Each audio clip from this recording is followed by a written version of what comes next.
How to know if someone is in another call in Messenger. Hi everyone, I'm here to assist you today. Without any delay, let's jump right in.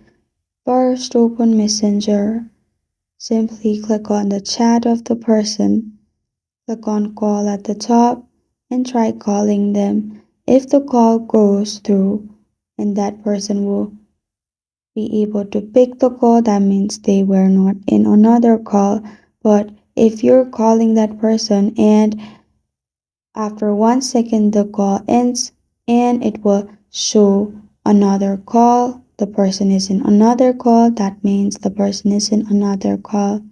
And this is how to know if someone is in another call in Messenger.